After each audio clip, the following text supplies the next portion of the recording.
Então, o lisossomo, ele tem um papel muito importante na digestão intracelular.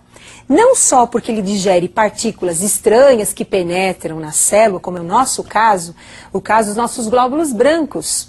Quando você tem uma bactéria no sangue, e essa bactéria é um corpo estranho, ela vai ter que ser destruída. Então, os nossos glóbulos brancos realizam a fagocitose.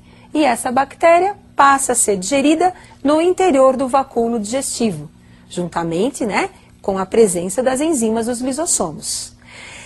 Mas vejam bem, partículas da própria célula também podem sofrer digestão, quando elas estiverem em desuso, velhas, não estiverem funcionando de uma forma adequada. É o caso de mitocôndrias.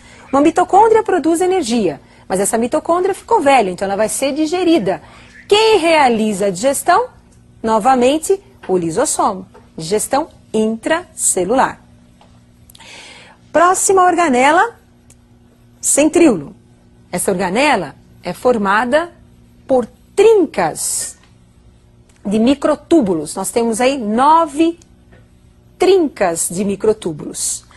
Esses microtúbulos, juntamente com o centríolo, ajudam a formar o que nós chamamos de citoesqueleto da célula.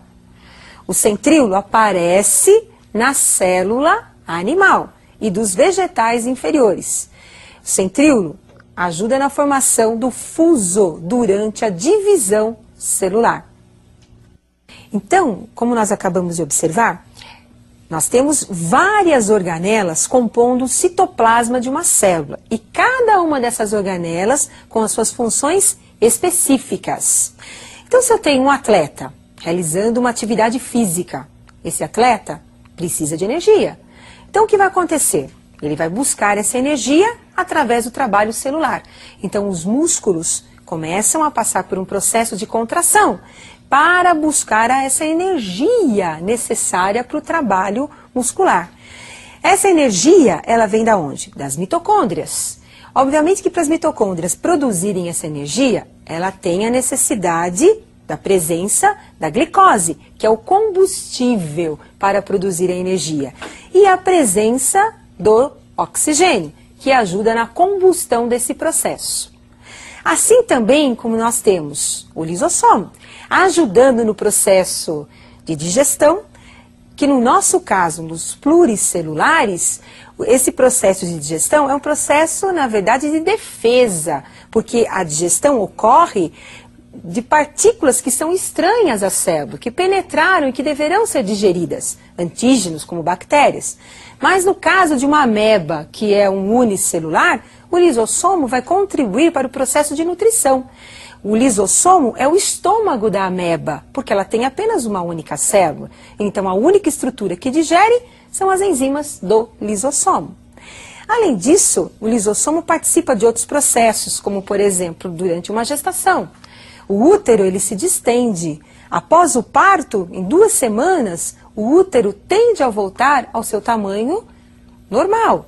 Quem participa desse processo de digestão de tecido para que o órgão possa voltar ao seu tamanho natural são os lisossomos. Então, cada tecido, ele apresenta uma função específica dentro de cada órgão. Então, você pode ter um órgão formado por vários tecidos. E esses tecidos, que são formados pelas células, elas vão apresentar funções que vão auxiliar a função desse órgão. Agora, tem uma questão que é muito importante para o vestibular, que é a questão da digestão intracelular. E eu gostaria de comentar com vocês alguns detalhes que são importantes para o vestibular.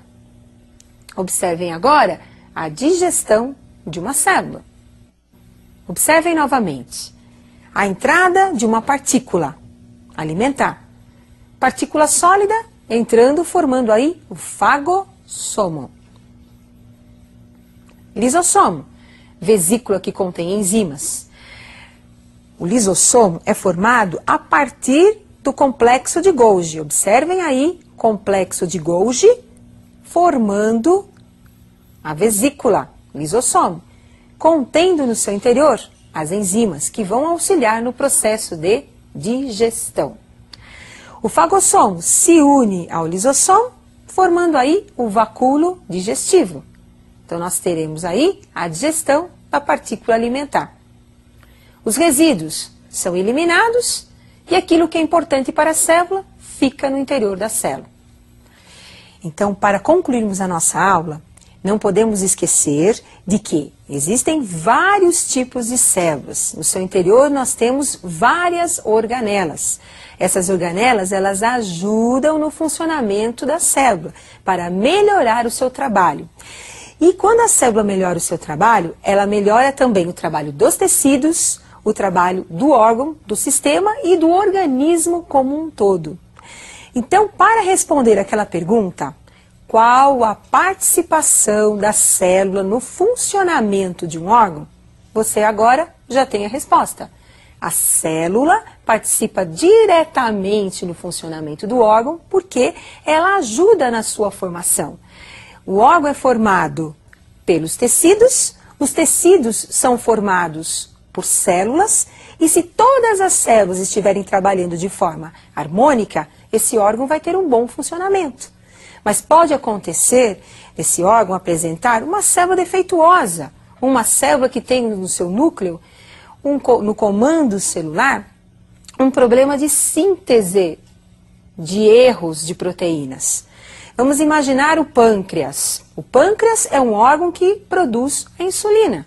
Se nós encontrarmos um tumor nas células do pâncreas, nós vamos encontrar uma deficiência de produção de insulina. Essa deficiência de insulina vai levar ao mau funcionamento do pâncreas e vai provocar um descontrole na taxa de glicose do sangue de uma pessoa. Então, se você tem um descontrole no funcionamento celular, você descontrola o órgão e o órgão vai descontrolar quase que todo o organismo. Então, não podemos esquecer que a célula ela é muito importante para todos os seres vivos. E eu aguardo vocês para a nossa próxima aula.